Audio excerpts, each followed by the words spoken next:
Right, neat freaks, welcome back to another day. Different swim, but it's going to be about 32 degrees today, so I've chosen something with a bit of shade. Again, the Contrarians challenge is underway. Got the reel handles slightly out of whack there, but I'm getting close with everything else. Look, it's on a rod pod, it's a lot easier to be neater. So there you go. Let's see what happens today. Same deal as always. Left-hand rod's got the treatment rig on it. It's got the, what was that? It's got the topper on it on the left-hand rod, which just had a little indication, probably a line bite. And then the right-hand rod's got the 4 pieces of corn on a size 2 as normal. Both are flavour enhanced with our old mate that was such a success yesterday. So we'll see how we go in a different swim, different lake actually, same water but different lake. So see how we go. When I first started fishing here, there was a flock of about 30 coots that used to patrol the water this side.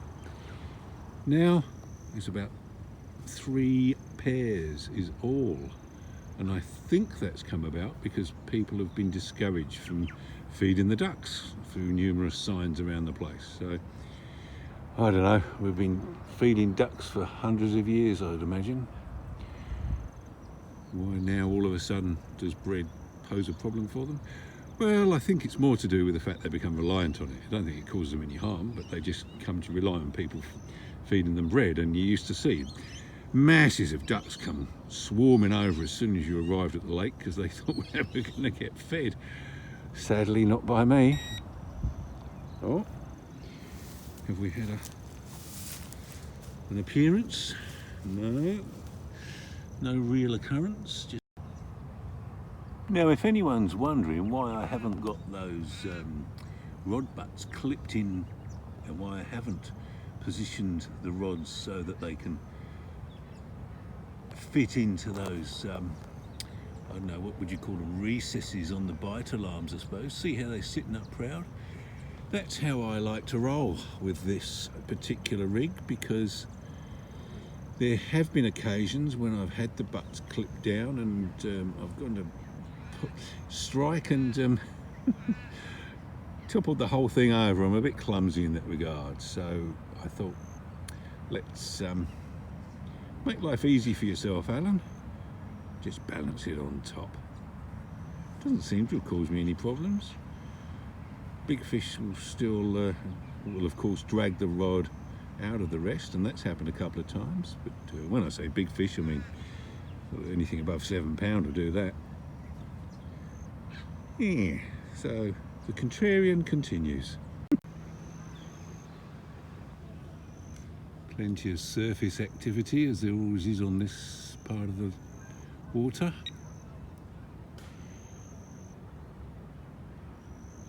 I'm trying to coax them down onto where my bait is, which is just out here somewhere. I hope it's not going to be one of those days when they're just on the surface again, because I've not been very successful at coaxing them otherwise, i.e. down to my baits. I'm flicking out corn that's been steeped in the magic elixir of the day. Mustn't be impatient, haven't been here an hour yet. Well, the shadows are moving around as they always do, and I'm moving around as well to keep out of the heat. And we've started in with a new flavour, salted caramel. See how we go with that.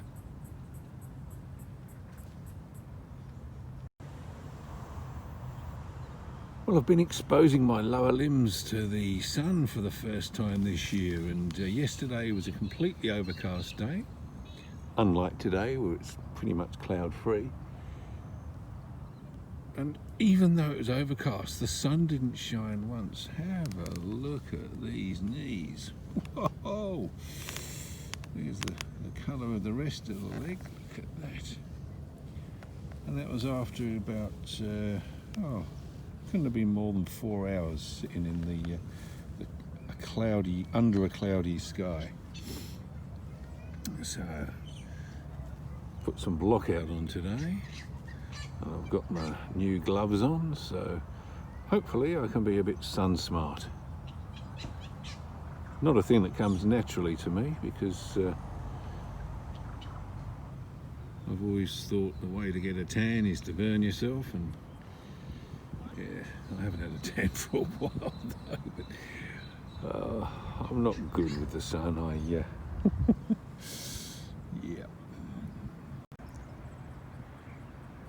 Just got a slightly higher position on the swim, and you can see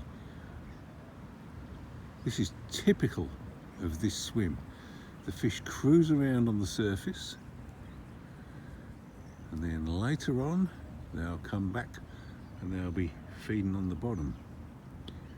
But they seem to have patrol routes, and you see them cruising, and then you see them heading towards your swim, and you get all excited, and then hopefully there's a fish. So everything crossed.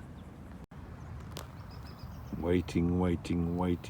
Just got a little tickle on the left-hand rod there. Nothing more though. So, what's the story with the 2 rods, Alan? Why have you got corn on one and topper on the other? Well, I'm just doing a little experiment to see which one delivers the most fish to me. Currently, I've had 1 fish caught on the topper, and I've lost a nice big fish yesterday on the topper that smashed me up on the 10-pound line, which is prompted me to go to 15. On the other rod, with just 4 pieces of corn on a size 2 hook, seems to be the most efficient way to catch fish, and just I've taken to using sweet corn that's flavoured now, and yeah, it's working well. Had 3 nice fish, and that double yesterday was on the sweet corn, so that certainly still works. I'm enjoying this. It's good. Have 1 rod out there with the topper on it. They've both been getting line bites today actually, which wasn't happening yesterday, so I think it might be a function of having the 15-pound line on there, and it's a bit heavier. I might have to increase the weights of the indicators. I've noticed they've both gone up by the same amount, so I'll do that. So this is what I'm talking about. I always set my indicators to so the little chain is fully extended, whereas as you can see, these indicators have both risen by a good 4 or 5 inches over the time they've been out, which is just under an hour now. And I get the occasional line bite and it dinks up a little bit, so I'll have to watch that and work out what's going on there.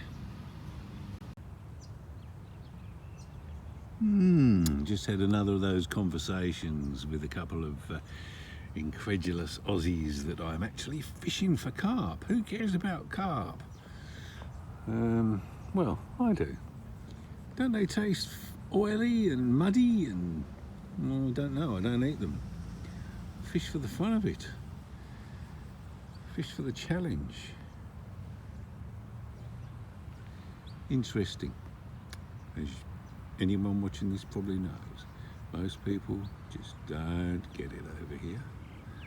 Never mind. All the more fun for me. Shame that wasn't a bite.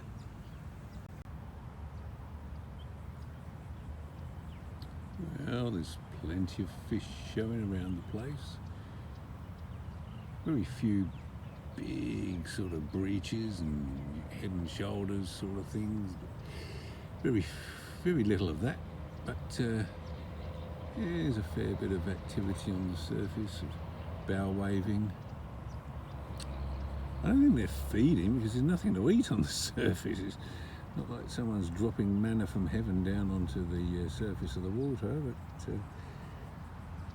it's certainly not going after my baits. All quiet. Yep, all is well. You can see that left hand rod's gone up even further. I keep getting liners on that. It's just hit midday and it's getting warmer, so might be time to go.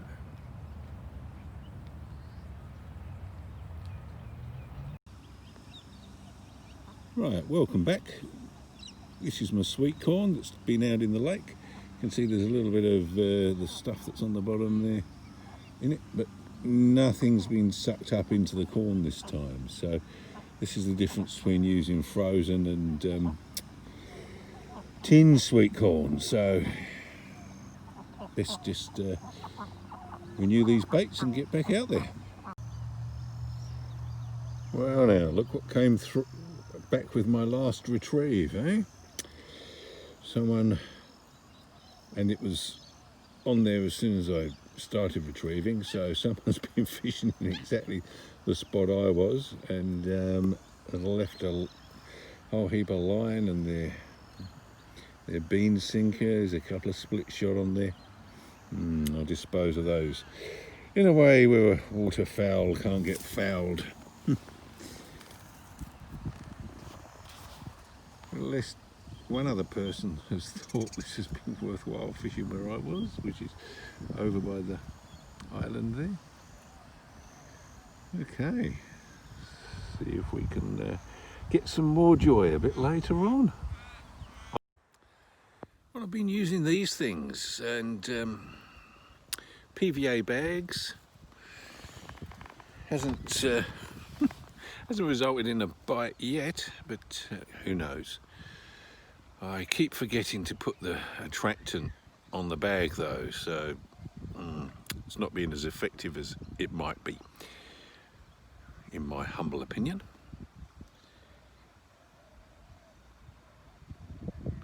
When I pulled the bait back in last time that had the bag on it, had a big clump of, it was about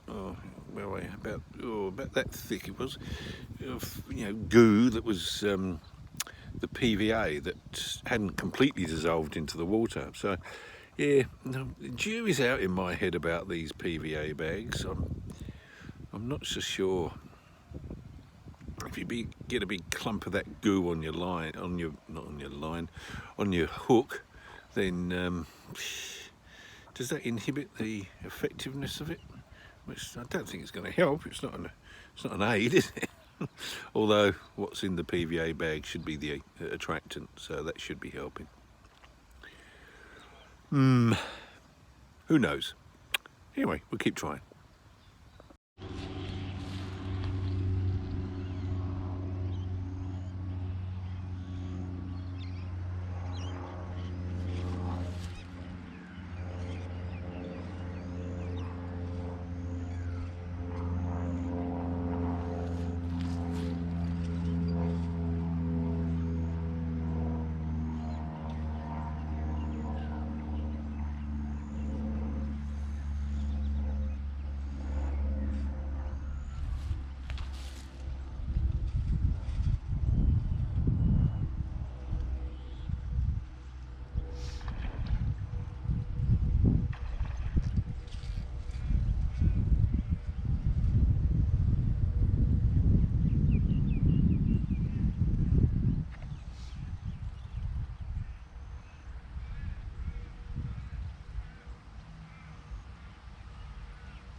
Nice one.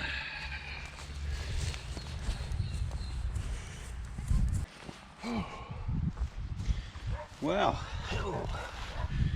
here's a welcome fish. It's yeah, not too late in the day, about 20 past 11 this one.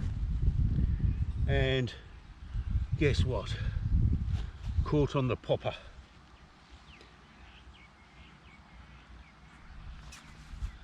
Oh dear. Yep. Second fish on a popper. Oh, and I've got him through the... Oh, that was lucky. See? Great. That hook, I've squashed in the barb. That was through his barbel there. Hasn't hurt him. Was able to come straight out. So let's have a look at him for the camera then. Oh. Hey, beautiful.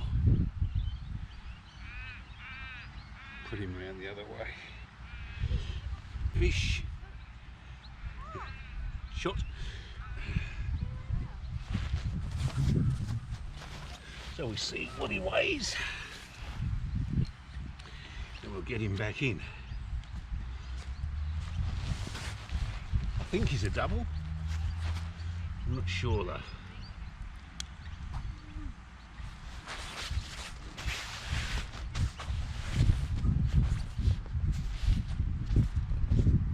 Oh, you missed a fish.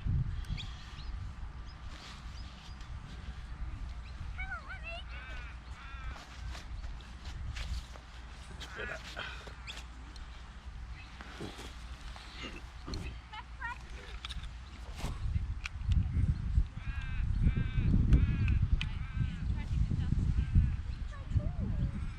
Oh no, 8 pound.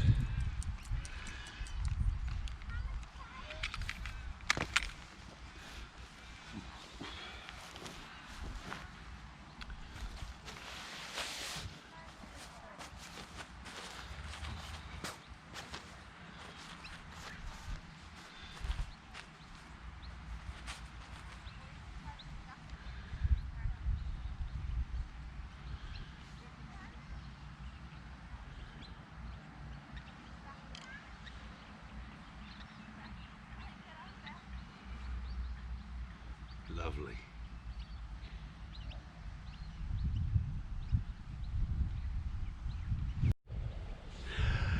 Big smile, what does that mean?